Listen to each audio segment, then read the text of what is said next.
So, if you want a proper Grand Touring BMW, the same size as a Kia Stinger that goes as hard as a Stinger, you're going to have to spend double the money plus 20 grand. So yeah, I'd suggest a Kia Stinger really is that impressive.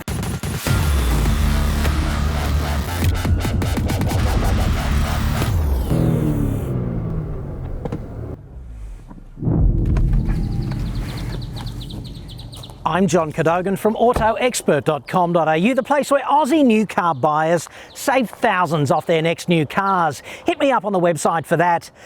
I guess we've got to talk about the elephant in the room, because the twin-turbo V6 Kia Stinger will run all day long on unleaded petrol. It drives up the blunt end like a proper GT car, and it goes just as hard as a VF1 SS Commodore.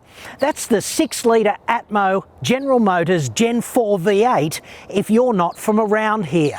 So I guess if you've been holed up in some log cabin, you're strumming the banjo and lamenting the death of affordable muscle, all of a sudden, happily enough, reality's on the line, and apparently you can come back in with the rest of us, albeit briefly.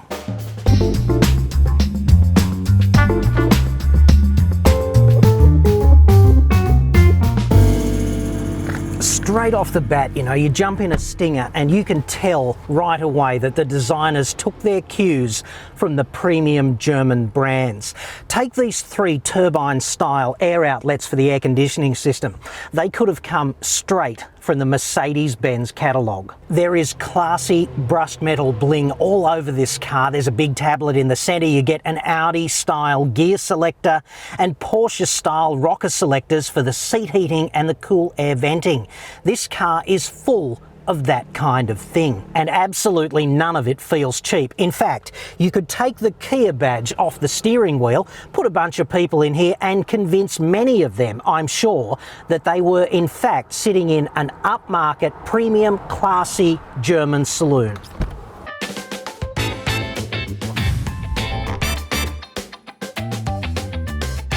I don't generally comment on styling because you've got eyes and presumably they work. Some of the choices here though, dead set interesting. So let's play a little game called Fake versus Real. Take a look. The bonnet vents, definitely rated F for fake. The big Brembos are definitely real and they deliver awesome stopping power. The centre spinner type cap on the 19-inch alloys though, so fake. 5 lug nuts hide under those fake spinner spokes, and bonus points for you if you can figure out how to take them off without resorting to the owner's manual or damaging the alloy wheel. The brake vents for inlet and outlet up the pointy end, both so real, but up the back, not so much. All 4 exhaust outlets are real, happily enough. They're all plumbed up and ready to make noise. So how about we go and make some?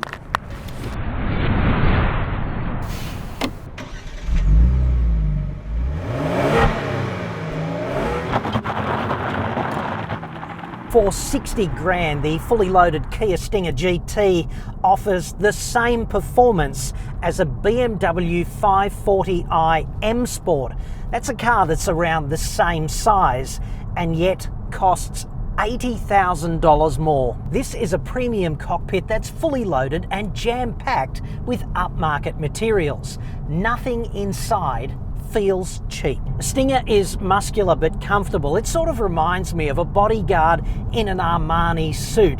It moves like a cut cat at a moment's notice, you know, it's laid back and comfortable, but it's ready to let rip. Engine performance is beyond respectable. There's 272 peak kilowatts and 510 newton meters from the twin-turbo 3.3 V6, 4.9 seconds from 0 to 100 kilometers per hour, and 153 watts per kilo. That's the power to weight, and anything above 100 there feels genuinely sporty.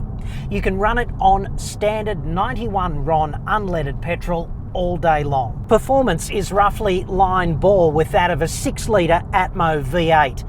Now that's just a fact, and I guess you might not like the fact that Kia is suddenly swimming in the GT lane of the automotive pool, but the cool thing about facts is you don't have to like them. Mid-range power delivery is superb, and I'm blaming the turbos for that, and the new 8-speed transmission does a good job loping along and eating up those highway Ks.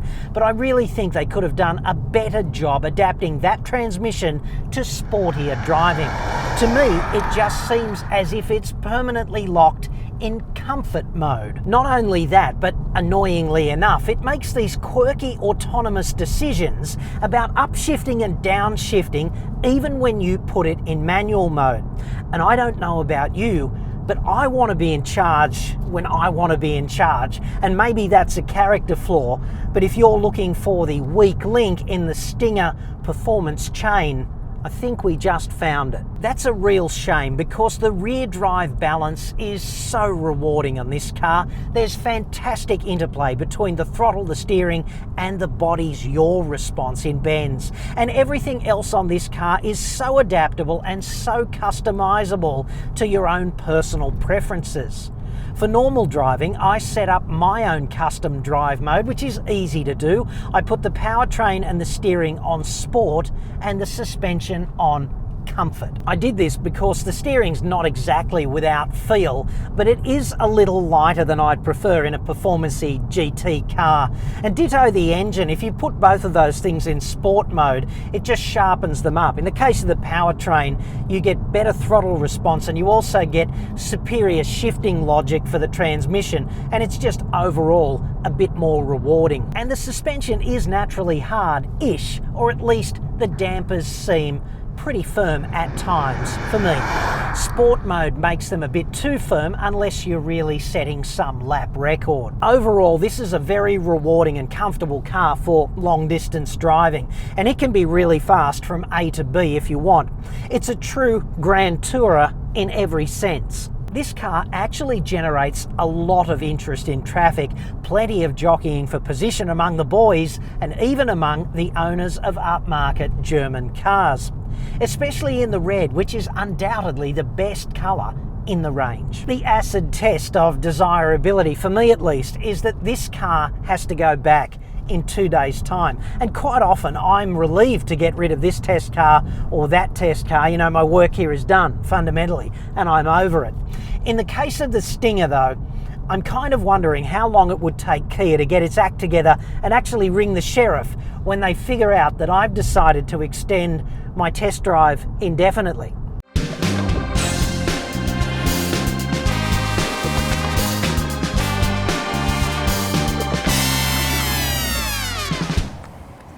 There are some fantastic details on this car. I mean, just take the black chrome.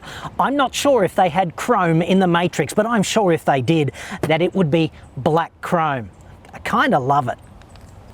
It's all got a touch of Christian Louboutin about it, but in a muscular, testosterone-fueled and not at all Mardi Gras kind of way. And there's only one Stinger badge right here up the back, which if you ask me is a much classier way to do this than, for example, the 4 billion STI badges that Subaru sees fit to stick all over the flagship WRX. The adaptive cruise control radar pad is hidden in plain sight on the grille. Pretty nice touch there. And the LED daytime running lights and indicators. There's a lot of very nice bling.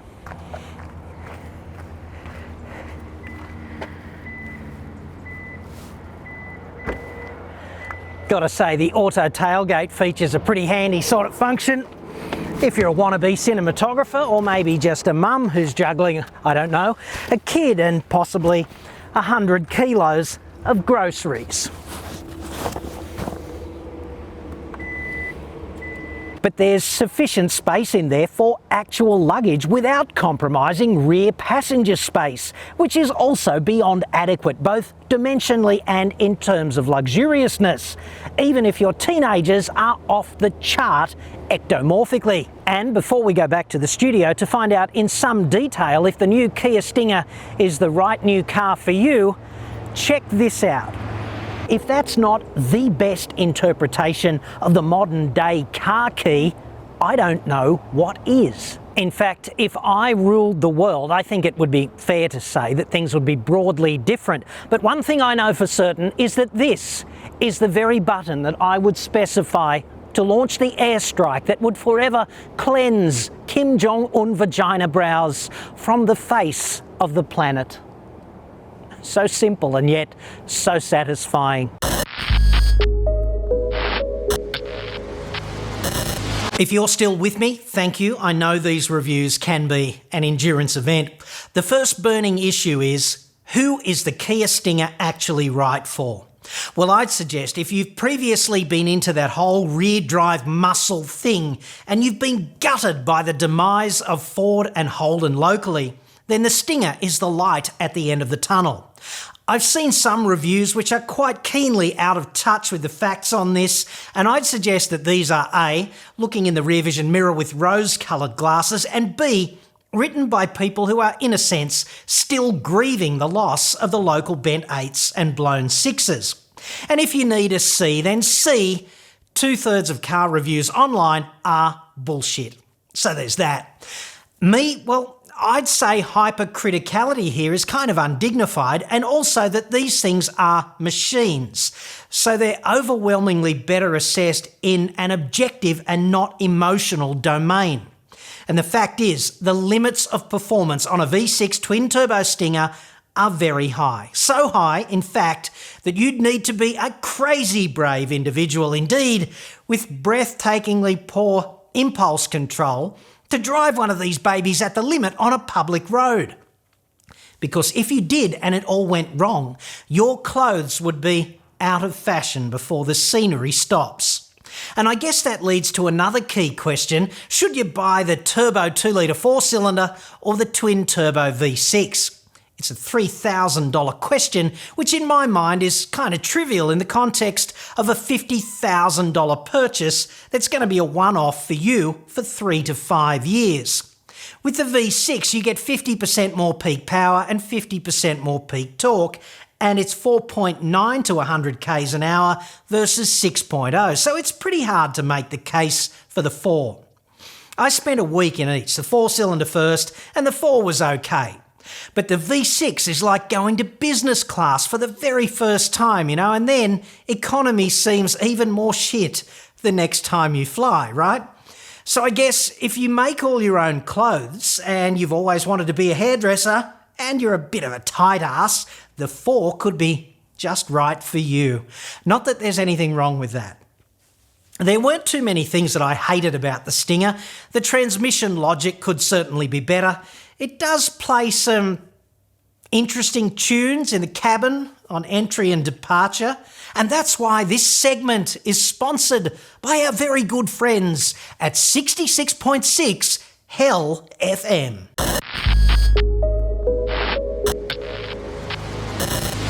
It's 16 minutes to 10. You're listening to Hell FM, the station where we bring you Kia's greatest hits for all of eternity, as a sneak peek of what I've got coming up for you for the next several thousand years over and over. Who can forget the timeless 2018 cult classic Stinger Startup in F-sharp flat?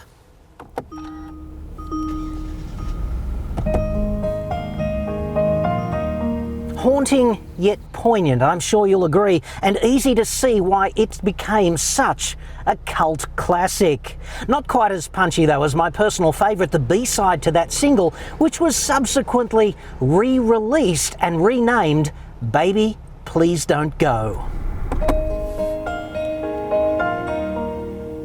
Ah yes, this is Hell FM and you're listening because spending eternity as a Volkswagen pseudoscience monkey locked in a glass box and sucking on filthy diesel on its own, we felt that that was not quite bad enough. I'm John Cadogan. I'll be joining you until entropy causes the heat death of the universe. But trust me, it's going to feel a whole lot longer than that. It's still 16 minutes to 10.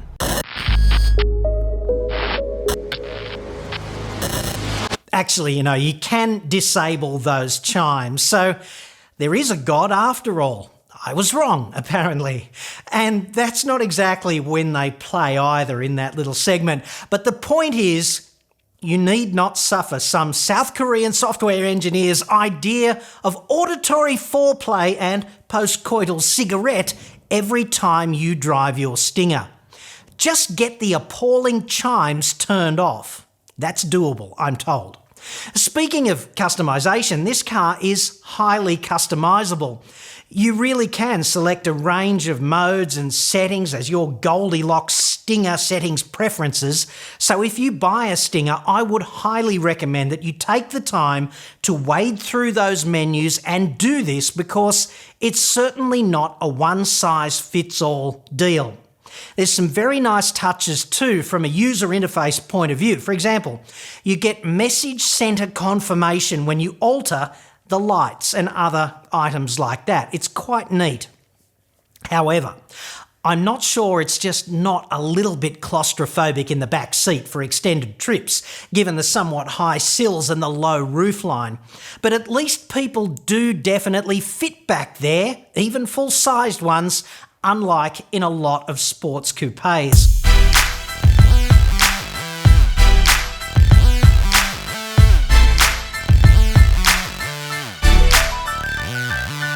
Finally, there's the safety rating. 5 stars for all but the entry-level Stingers, which get 3. I'm not going to dwell too much on that here, because I've already done a full report on this, which I will link to at the end of this video. Suffice to say, it's just not a cynical exercise on Kia's part like it was for Ford with the 2-star Mustang. All Kia Stinger variants crash the same in the context of ANCAP tests, and the crash performance is worthy of 5 stars. Kia is meeting a price point on the entry-level models, and they don't come with enough safety assistance features to earn 5 stars under the new ANCAP testing regime. If you want 5 stars, it's pretty simple. Just spend more money. Stinger is a true grand tourer. It's quite a bit harder edged than some luxury car, but it's very rewarding to drive at 8 out of 10 from A to B in the country.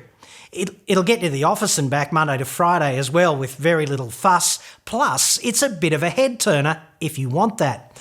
In my 2 weeks in Stinger, I drove it in all kinds of conditions, on freeways, back roads, the urban cut and thrust, and I really enjoyed it. I wondered for the millionth time what the national obsession with SUVs is all about. I could live with the Stinger V6 for 3 to 5 years without once feeling like I'd sentenced myself to a kind of automotive Guantanamo Bay. Quite the opposite. You know, it does have a couple of minor quirks, but you can live with those. And the straight line performance is sensational. Serendipitous timing for Kia in Australia, turning the demise of Ford and Holden into a solid commercial opportunity. I'm John Cadogan. I hope this helps. Thanks for watching.